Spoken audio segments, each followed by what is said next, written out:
Welcome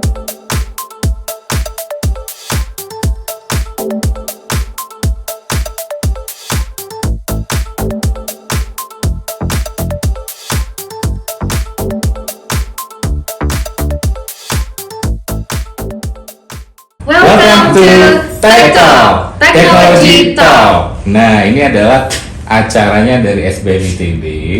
Jadi di dalam SBM ITB itu ada namanya Laboratorium Management of Technology, gitu ya.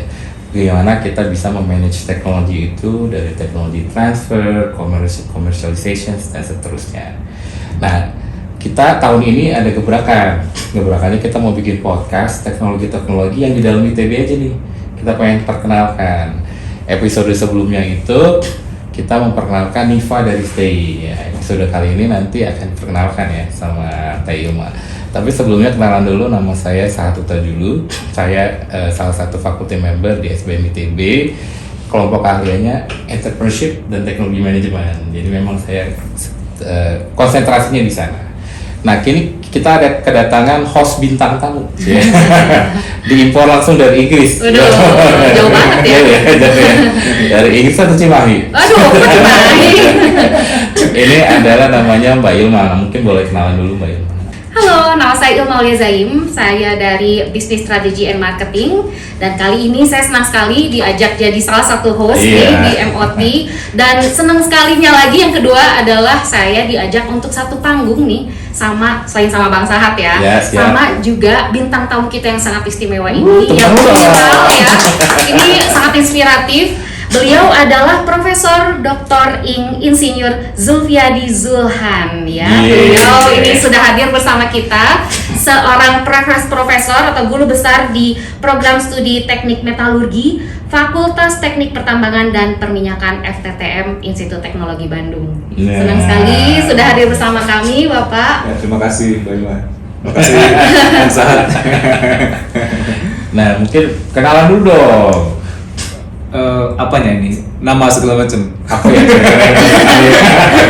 Oke, nama kan tadi sudah ya. Nama saya Zulfiadi Zulhan. Kalau saya dibutuhkan informasi mengenai latar belakang pendidikan, saya dulu kuliah di Teknik Pertambangan ITB, masuk tahun 1991. 91. Wah. Saya itu selesai tahun 1996. Waktu itu memang di Teknik Pertambangan ini dibagi menjadi 3 opsi. Jadi kami harus memilih ada 3 pilihan: eksplorasi, tambang eksplorasi, tambang umum, dan tambang metalurgi. Nah, karena terus terang saja karena saya suka kimia gitu ya. Karena suka kimia, akhirnya begitu masuk tambang gitu. Tambang, oke. Kemudian di situ ada bagaimana kita mengekstrak logam dari biji atau secara umum dari tanah. Nah, ya. Dari tanah kita ekstrak logamnya yang kandungan logamnya tinggi. Itu adalah metalurgi, makanya saya pilih ke tambang metalurgi. Oh, gitu. Kemudian lulus tahun 96.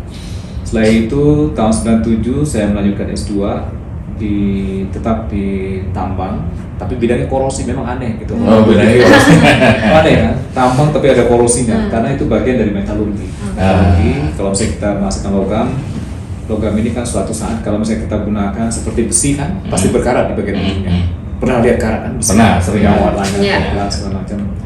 Nah, itu bagaimana kita mencegah supaya tidak terjadi karat, atau dengan kata lain kita memperpanjang umur dari logam itu korosi. Jadi kita belajar itu. Nah, itu sampai tahun 2000. Nah, di tengah-tengah itu saya ditawarin jadi dosen. Sama ada dosen ini Profesor Dr. Sunara Purwadaria. Diminta untuk jadi dosen, walaupun setelah itu yang diharapkan oleh beliau saya itu meneruskan beliau di bidang korosi. Tapi begitu melamar jadi dosen, ternyata dipetakan lagi ada bagian yang tidak dibutuhkan dosen di bagian itu. Di bagian besi baja. Jadi bagaimana membuat besi, bagaimana membuat baja. Itu mirip dengan Iron Man.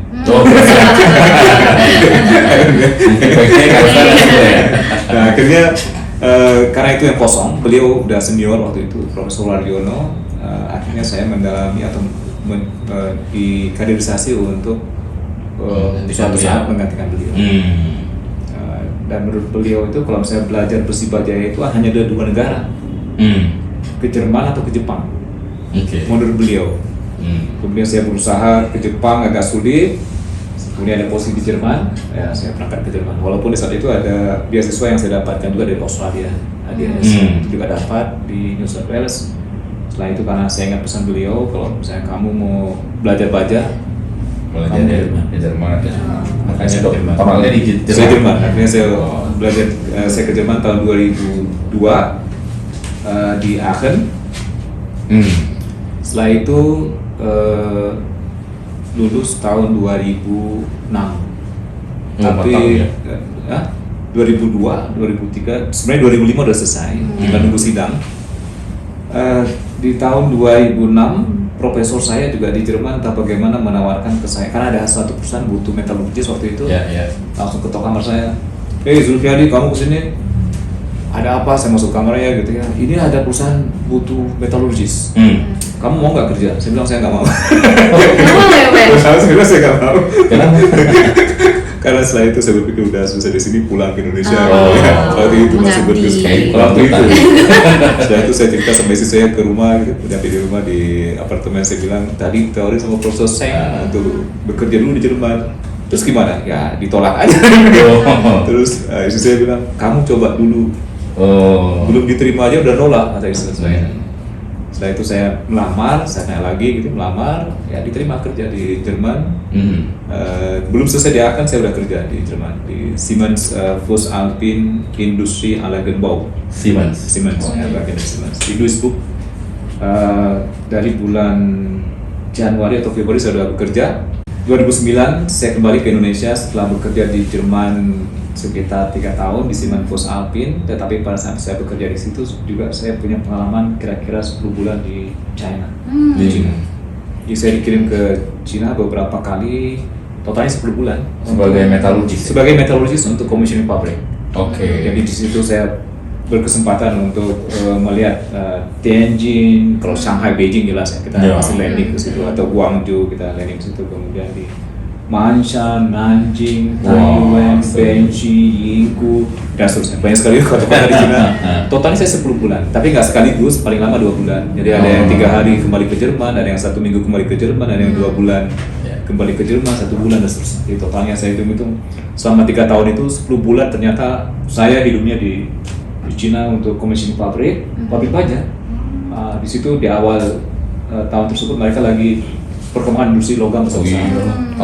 Hari ini kalau saya lihat apapun made in China, termasuk mobil apa segala macam, sudah luar biasa perkembangan. Betul. Jadi ada pengalaman di industri, kemudian pulang ke Indonesia, mengabdi di ITB, menjadi dosen. Gimana Pak? Perbedaannya nih dari pengalaman Bapak dari industri menjadi akademisi? Pertama saya pulang ke Indonesia, terus terang saja lab saya kosong ya. Tadi seru banget ya. Jadi lab sebesar itu kosong lompong, Bapak pulang. Pertama itu bukan di situ, di tempat lain. Bukan di situ. Jadi begitu saya datang, lab saya dulu hidrometernya gede, sekarang jadi kecil gitu ya. Kemudian saya cari untuk nyuci tangan aja nggak ada wastafel. Untuk apa namanya, jendelanya kecil. Kalau misalnya kita melakukan percobaan di tempat saya pirometalurgi ya, kita berhubungan dengan temperatur tinggi, itu harus ada jendela yang besar. Kalau misalnya kita masukkan gas CO, tidak gas CO-nya bisa keluar lah ya, jadi ada ventilasi sehingga kita sehat atau aman untuk bekerja. Nah, itu awalnya. Alat tidak ada alat. Tidak ada alat ya. Nah sebelum cerita lebih jauh ke sana, Pak mungkin bisa cerita dikit pirometalurgi nih tadi. Apa bisa dijelaskan apa sih pirometalurgi dan apa sih bedanya sama metalurgi secara umum gitu? Jadi metalurgi ini tidak lain adalah bagaimana kita mengekstrak logam dari biji bahasa Indonesia atau ore bahasa Inggris. Atau secara umum biji itu kalau misalnya kita katakan mungkin banyak orang tidak mengerti ya, biji apa ya? Iya serius. Diserigakan ya. Konotasinya karena yang berbeda. Tapi itu sebenarnya tidak lain adalah tanah sebenarnya. Tanah, di bagian dari tanah itu ada di lokasi tertentu yang ada tembaganya, ada besinya, ada timahnya, macam-macam logamnya itu yang kita ambil, kita ekstrak menjadi logam. Nah itu metalurgi. Selama ekstrak, kemudian juga kita bentuk gitu ya, sehingga setelah itu bisa digunakan oleh rekan-rekan dari teknik mesin untuk dibuat jadi mobil, dibuat jadi baterai misalnya kalau dari nikel ya. Jadi tanahnya pun bukan sembarang tanah tadi Bukan Bapak sembarang cerita tanah. ya. Tanah yang mengandung logam. Tanah Yang mengandung logam. Kalau misalnya saya bilang biji, nanti banyak orang nggak ngerti jadi tanah yang. Walaupun kadang-kadang kalau saya bilang tanah, banyak orang juga protes gitu. Itu bukan tanah, itu ada mengatakan itu rocks atau batuan. Gitu. Kalau misalnya kita ke Sulawesi itu yang namanya biji nikel atau tanah yang mengandung nikel lihat seperti tanah biasa. Kalau misalnya orang lihat itu tanah liat, tapi dari tanah liat mirip dengan tanah liatnya. Dari tanah itu kita bisa tanah warnanya kuning atau warnanya coklat, gitu ya. Dari tanah itu kita bisa mengambil logam nikel dan besinya juga sekaligus ujungnya menjadi stainless. Ya itu yang mengenai metalurgi. Pirometalurgi itu berhubungan dengan proses peleburan. Temperaturnya tinggi, pelebur. Jadi tanah itu dimasak. Tanah dimasak. Kalau bahasanya mungkin kita ngerti ya. Karena masak gampang gitu. Bahasanya buat kuali. Kualinya itu kalau misalnya kita bilang bukan kuali tapi tungku ya, atau furnace atau tanur ya. Tanur kita masukin ke situ.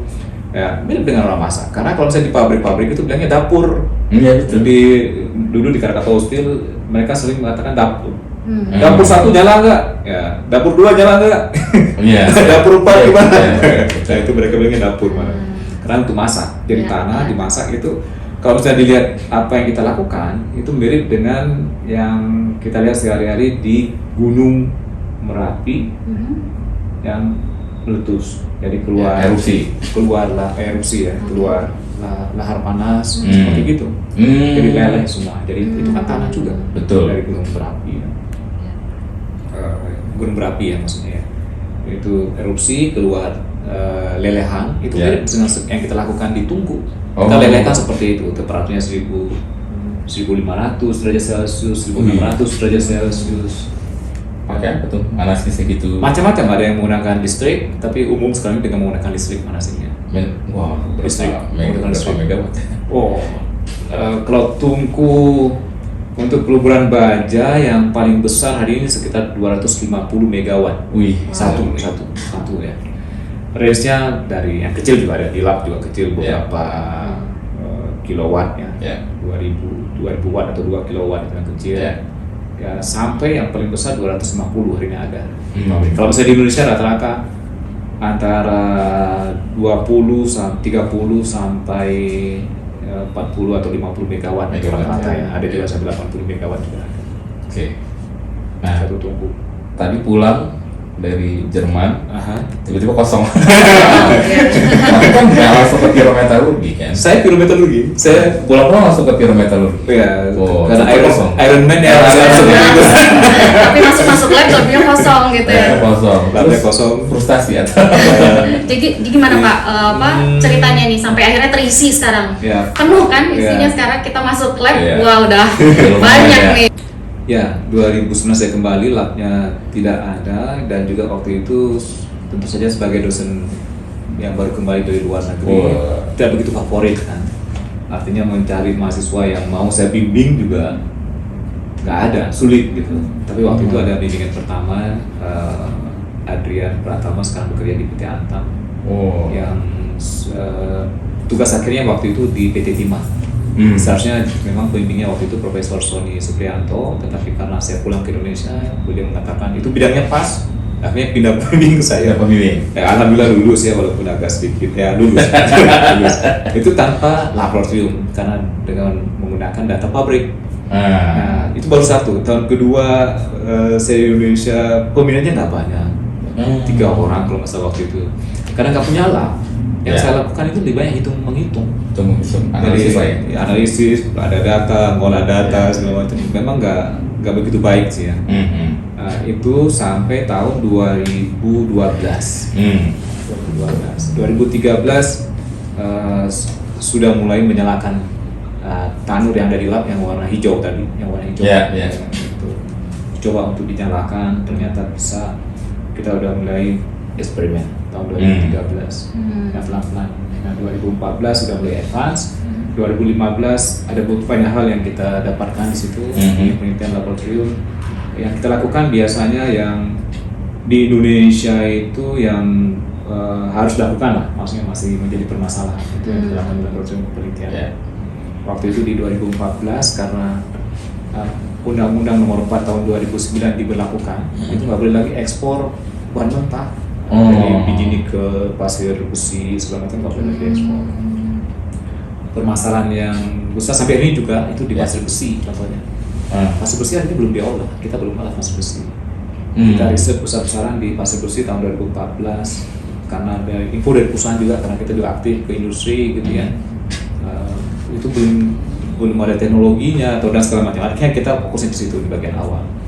Setelah itu fokus ke magnesium, fokus ke tadi ke red mud, ke residu kemudian boksit, kemudian ke nikel. Sampai tahun 2023, nah ini 2023 ya terus berkembang ya. Kita juga punya alat yang lumayan lengkap. Hari ini terus saja kita udah bisa melakukan apapun sebenarnya penelitiannya. Yang ada di tempat lain, sebagian besar itu kita sudah bisa melakukannya dengan alat yang ada di laboratorium. Kemudian di tahun 2019 ada dosen muda, Dr. Taufik Hidayat kembali dari Australia bergabung. Itu akan memperkuat metalurgi dan seharusnya kita juga publikasinya juga kita udah bisa Q1 bukan lagi masalah gitu ya. Karena datanya juga cukup, penelitian juga advance. Kalau di Indonesia tuh pilihan metalurgis hanya di ITB ya? Atau ada di tempat lain? Di Indonesia itu banyak, selain di ITB ada di UI. Ada juga ya? Memang beda ya, kalau misalnya di ITB antara metalurgi dengan material itu berpisah. Metalurgi itu ada di kita di FTTM, material itu di FTB. Ya. Tapi kalau misalnya di UI mereka bilangnya teknik, metalurgi dan material. Oh, digabung. Ya. Di ITS teknik, material dan metalurgi. Kita metalurgi. Nah, selain itu juga ada di Utirta, di Cilegon. Oh, lumayan banyak ya. Ada teknik metalurgi, ada di Unjani swasta teknik metalurgi. Kemudian kalau nggak salah 4-5 tahun yang lalu, 6 tahun yang lalu di UPN di Yogyakarta juga mereka buka teknik metalurgi. Sekarang udah banyak, ada di Sumbawa sudah ada, di Sumatera Utara juga sudah ada, di Universitas Del yang punyanya Pak Luhut. Ya, di kampung saya tuh. Punya Pak Luhut. Lagu Bulti. Itu juga sudah ada metalurgi. Jadi udah banyak metalurgi, lumayan lah. Terus kan udah nih 2023 tiba-tiba muncullah keviralan nih Mbak Ilma. Tiba-tiba terkenal ya kan sampai ke penjuru dunia. Ini dosen viral ya. Jadi di metalurgi banyak sekali yang viral-viral ya. Iya, Banyak selebritis nih. Yang viralkan itu Mas Imam Santoso. Iya. Oh, mantap. Iya. Nah, gimana ceritanya? Tiba-tiba, nggak tiba-tiba, pasti itu perjalanan ya? Perjalanan ke arah sana. Perjalanannya memang panjang sekali. Waktu dulu saya S3 di Jerman, saya menggunakan alat electric arc furnace atau taruh listrik kecil, hanya beberapa kilowatt ya. Percobaan menggunakan itu. Waktu itu juga saya udah baca banyak literatur, udah ada bahwa ke dalamnya itu bisa dihembuskan gas hidrogen, gas metana. Waktu itu kita memang nggak punya alat di Aven ya. Jadi percobaan saya memang tanpa menggunakan gas hidrogen waktu itu, dan juga hanya fokus ke peluburan baja untuk scrap baja, untuk masukkan baja, dan fokusnya di slag forming, itu masalah yang lain. Begitu kembali ke Indonesia, saya juga ingin mengembangkan itu, plasma hidrogen. 2 hari sebelum COVID pernah ketemu dengan salah satu ahli plasma di Indonesia. Saya minta kita harus buat reaktor plasma, saya bilang gitu. Tetapi waktu itu entah bagaimana COVID kemudian agak sulit untuk membuat alatnya. Kemudian saya berpikir, kan sudah ada alatnya di pasaran, plasma cutter udah ada di pasaran, ya udah itu aja dibeli, kemudian kita modifikasi. Jadi reaktor plasma hidrogen. Jadi yang itu tuh hasil modifikasi Bapak ya? Modifikasi. Yang dari awal yang ada di pasaran tadi. Ya, kita punya plasma cutter kan udah ada di pasaran. Kemudian ada teknisi di kita di metalurgi yang paham, Pak Yopi Hendrawan. Diskusi dengan beliau, ada Pak Cep Kusnindar juga di depan saya, diskusi bertiga, terutama dengan Pak Yopi Hendrawan ini ya. Saya ingin dibuat suatu reaktor kecil, kemudian menggunakan pembangkit plasmanya dari plasma cutter, mesin pemotong baja yang udah tersedia di market. Ya. Setelah itu di bagian tengahnya dihembuskan hidrogen. Saya gambar kasar di kertas gini, pokoknya gini-gini gitu ya. Terus dia tanya, berapa dimensinya? Kira-kira gini saya bilang. Saya nggak ukur ya, kira-kira seperti ini, mirip kan yang di lab aja. Ya. Saya Kira-kira segini.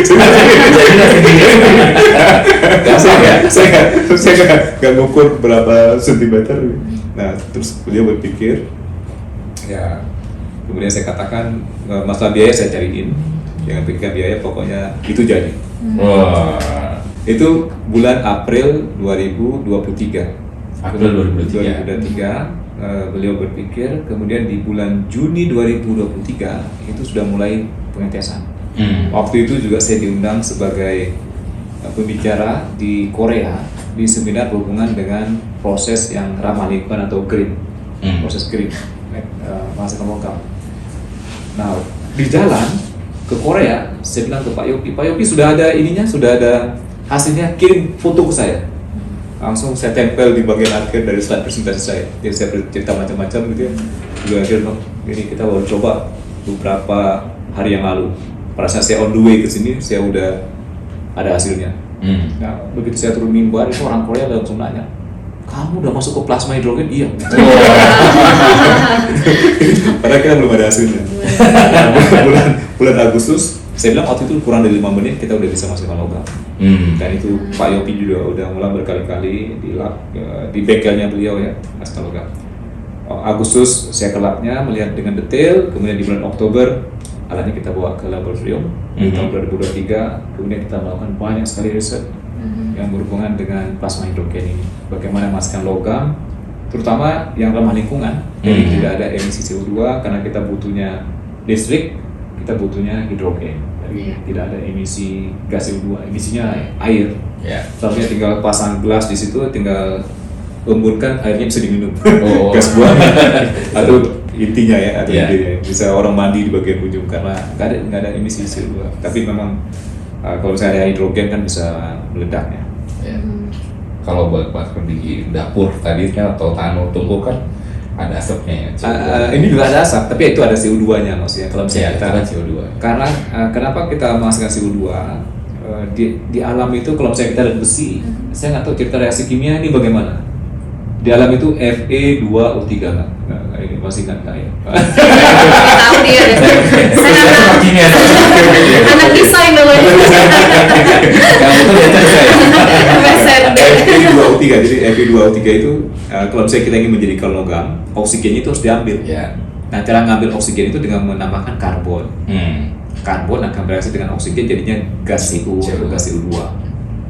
Nah, sekarang untuk mengambil oksigen ini kita ganti dengan hidrogen. Itu juga idenya bukan ide baru, itu udah banyak sekali riset dilakukan tahun 1960-an, 1970-an.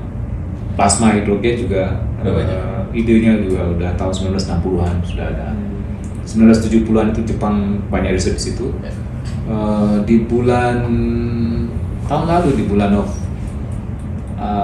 September ya, September apa Oktober, saya lupa lagi, September. Saya diundang ke Cina juga untuk presentasi, invited speaker di Symposium Hydrogen Metallurgy, jadi International Symposium on Hydrogen Metallurgy sebagai invited speaker. Di situ saya presentasikan gitu ya. Judulnya adalah Reconsidering Hydrogen Plasma Reactor for Sustainable Metal Production. Kita mempertimbangkan kembali, karena bukan ide baru. Kita mempertimbangkan kembali teknologi ini untuk menghasilkan logam yang ramah lingkungan. Saya cerita sejarahnya dan segala macam itu di tahun 60-an. Saya screenshot semua riset-riset dari Jepang gitu. Orang Jepang ada di situ. Orang Jepang ada di situ. Terus begitu saya selesai presentasi, kemudian ada dari Austria yang banyak penelitian di situ juga ada di situ ya. Saya lihat dia, karena kalau saya bicara dia nggak ada, saya mungkin agak kecewa. Tapi begitu saya bicara dia ada di situ, saya senang sekali karena dia yang banyak melakukan riset di situ. Dia ada di situ. Setelah itu, setelah saya turun, orang Jepang ngobrol, kemudian orang dari Austria ini udah saya ngomongin bahasa Jerman udah. Bahasa Jerman. Dan diundang juga ke sana kalau saya punya waktu ke Austria. Jadi ini benar-benar lagi hot di dunia, lagi berlomba-lomba. Pilot plant itu akan dibangun di Austria. Saya juga ketemu di beberapa minggu lalu conference di Australia. saya yang pertama presentasi mengenai plasma hidrogen. Setelah itu dia dari Austria ini, namanya Dr. Andreas Zahl ya. Buat banyak publikasi juga, udah terkenal. Setelah itu saya sempat ngobrol banyak sama yang bersangkutan. Ya. Karena kalau reaktor plasma hidrogen ini memang lebih sustainable. Ya, lebih sustainable. Kemudian yang membuat kita pertama sih nggak percaya. Waktunya itu cepat sekali. Oh iya, karena cepat ya. Sangat cepat. Kalau dapur biasa berjam-jam. Kalau ini dalam hitungan menit atau setengah jam lebih ya. Saya pertama nggak percaya. Tapi kita ulang berkali-kali, akhirnya saya percaya juga. Kalau percaya sendiri ya. Kemudian kita bandingkan dengan di paper di tempat lain, misalkan dari Max Planck Institute ya, publikasi tahun 2021, itu waktunya antara 15 menit sampai 30 menit. Dan waktu itu dia katakan bahwa 30 menit itu sempurna jadi. Itu pakai reaktor plasma hidrogen juga? Plasma hidrogen. Tapi bedanya, kalau misalnya kita ini ke bagian tengah dari plasma, kita hembuskan hidrogen. Kalau dari Jerman ini dia dari samping. Oh, dari samping. Itu novelty-nya di situ Mas sebenarnya. Enggak juga, karena dari tengah ini idenya juga kalau kita di publikasi Jepang udah seperti ada itu. sebenarnya. Ya, udah seperti itu. Kita juga nggak tahu apakah karena reaktornya khusus atau pakai plasma generator, saya nggak tahu persis. Apalagi sekarang ini kita baru ganti plasma cutter-nya, plasma generatornya dengan yang baru, itu lebih cepat lagi. Kita juga nggak paham, tapi yang jelas yang kita lakukan selalu di bawah 5 menit untuk besi, 2 menit, 1 menit untuk besi. Nah di Jerman itu sampai 30 menit. Nah yang Austria itu 22 menit. Oh, kita paling cepat dong Indonesia. Waktu saya presentasi juga saya bilang sama si Profesor Johannes Schenk dari Austria ya, sorry ya, saya taruh itu titik kamu di situ, saya nggak tahu benar atau enggak. Benar dia bilang itu. Memang dia 22 menit. Kemudian dia tanya sama saya, kamu kenapa sih cepet-cepet banget? Apa di Indonesia ini cepat ya. Kamu kenapa sih cepet-cepet banget? Mungkin karena kita lebih powernya lebih besar. Kemudian kalau misalnya kita lihat lagi ya, kenapa kita cepat? Salah satunya karena konsentrasi gas hidrogen. Oh, yang tadi Bapak bilang 80% ya. Ya, dari dibandingkan yang tempat lain itu lain. Oh iya. 10%, yang ini Indonesia 80% ya. Di Jerman itu 10% yang mereka publikasi di tahun 2021, Austria itu rata-rata di 50%. Di Amerika publikasi tahun 2024 itu 2%. Oh, 2% cuma ya? Kita 80%. Oh, pantas. 80%. Luar biasa. Mungkin tidak begitu efisien kali ya, tetapi cepat waktunya. Ya, sampai nanti dicari ininya ya, ketinggiannya lah ya. Ya, tinggal dioptimasi lah antara biaya dan apalagi kalau misalnya kita berpikir gas hidrogen yang tidak terpakai itu seharusnya bisa disirkulasikan kembali. Air yang dipisahkan kan mudah. Intinya kan atau idenya mudah sekali memisahkan air, tinggal didinginkan, air itu mengembun. Gas hidrogen kan nggak mengembun. Jadi gas itu seharusnya bisa dikembalikan lagi ke reaktor. Bisa. Idenya sih, tapi kita nggak tahu. Jadi sekali lagi yang kita lakukan karena banyak hal, setelah besi kita coba, kemudian ferronikel itu kita pertama di Indonesia publikasi ferronikel, kemudian ferrokromium itu juga sepertinya kita pertama, kemudian yang terbaru dari kita itu direct stainless steel making. Kita campur antara biji, saya bilang biji lagi, biji nikel ore ya, nikel ore, kemudian chromium ore atau biji chromium kita campur dengan proporsi tertentu, itu langsung keluarnya stainless steel yang bisa digunakan untuk membuat sendok. Tadi ya, keluar jadi di sini ya. Satu step proses. Ya. Dibandingkan dengan sekarang ini orang masukkan ferronikel terlebih dahulu, masukkan ferrochromium terlebih dahulu, kemudian dicampur. Setelah itu masuk ke Audi converter untuk menghilangkan karbonnya, prosesnya panjang gitu ya. Kita satu step. Pertanyaan terakhir, bukan terakhir, menuju terakhir. Udah ada nih reaktor plasmanya. Kita kan laboratorium manajemen of teknologi. Beliau orang marketing. What's next nih Pak? Memang riset belum selesai ya, karena itu kan skala. Yang harus dilakukan berikutnya adalah naik ke prototipe yang lebih besar atau ke skala pilot. Itu memang kerjasama multidisiplin. Beberapa waktu yang lalu saya sudah menghubungi rekan-rekan dari FTMD, dari Mesin untuk sama-sama bergabung. Kita buat satu proposal sedang kita ajukan, kita nggak tahu diterima atau enggak ya, kerjasama juga dengan Australia, programnya koneksi, saya nggak tahu, belum tentu didanai juga, tapi nggak ada masalah, kita berusaha. Kalau misalnya itu terjadi, bisa saja reaktor yang skala pilot bisa saja terrealisasi, tapi mode yang lain, kita udah pikir mode yang lain. Kemudian yang kita lakukan tidak hanya untuk menghasilkan logam besi, tetapi juga untuk menghasilkan logam titanium, zirconium, dan juga logam tanah jarang, neodymium, cerium, lanthanum, dan itu banyak sekali. Jadi Indonesia itu kaya sebenarnya, banyak sekali apa istilahnya tanah-tanah yang mengandung logam di Indonesia itu yang belum kita olah, banyak sekali. Kebayang kalau Indonesia punya banyak sekali. Kita kaya. Yang begitu kayaknya luar biasa. Ini salah satu teknologi ya, satu teknologi yang menarik, dan teknologi ini maksud saya untuk logam seperti titanium, logam zircon, ini termasuk kalau misalnya kita berhasil, ini terobosan ini. Kita komunikasi kemarin beberapa minggu yang lalu juga dengan CSIRO dari Australia, karena sampel yang kita lakukan di laboratorium kita kirim ke sana untuk dianalisis. Kita udah lihat bahwa ada titanium yang terbentuk, tapi kan kita nggak yakin. Makanya kita kirim ke sana supaya dilihat lebih lagi benar nggak titanium. Mereka lagi diskusi lah. Jadi ada kemungkinan kita bisa masukkan titanium dengan cara yang paling mudah dengan menggunakan plasma hidrogen. Jadi kuncinya adalah kolaborasi multidisiplin tadi ya. Dan jangan harus. lupa Pak, kolaborasi juga dengan teman-teman SBM. Iya, itu bagian ujung untuk menghitung duit. Ekonomis enggak dan segala macam. Dan ini sekali lagi teknologi. Kalau mimpi saya ini kalau saya ini jadi pabrik, itu luar biasa suatu saat. Tapi memang siapa yang tepat sebenarnya? Siapa yang tepat? Ya, mudah-mudahan bisa jadi yang pertama pionir dari ITB. Mudah-mudahan karena terus saya di Indonesia kita pertama ya. Di Indonesia kita pertama, dengan Indonesia Australia juga kita masih yang pertama. Setelah kita baru Australia mengembangkan gitu ya. Atau ya kita lebih advance lah, lebih duluan lah. Di Asia Tenggara kita tetap masih pertama, tapi dibandingkan dengan India kita enggak. India udah masuk ke situ. Kalau dari Cina itu mereka silent. Saya ke Cina beberapa kali presentasi, mereka nggak pernah presentasi itu, tapi begitu lihat mereka udah banyak paten. Cepet ya mereka orang. Diam-diam menghanyutkan. Saya juga akan ke Cina nanti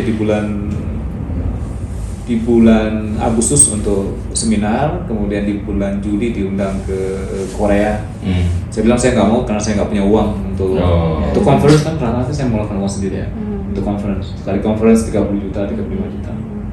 Ya, tapi kan itu perlu kan untuk melihat orang, melihat dunia, dan juga itu kan bisa menaikkan apa ya, image dari ITB, dari Indonesia. Saya biasanya ya ke beberapa seminar tersebut yang dari Indonesia itu nggak ada dari orang lain, nggak ada. Malah dari ITB, dari Indonesia kita cuma satu dari ITB, kemudian setelah itu ya saya yang berbuat ini ya. Dimanapun saya pergi ya, saya sendiri ya nggak apa-apa. Jadi ketemu dengan banyak orang, banyak pencilan dari Indonesia. Tapi kan Talkers itu kebanyakan juga yang nonton leaders Pak, mahasiswa kita di MBA.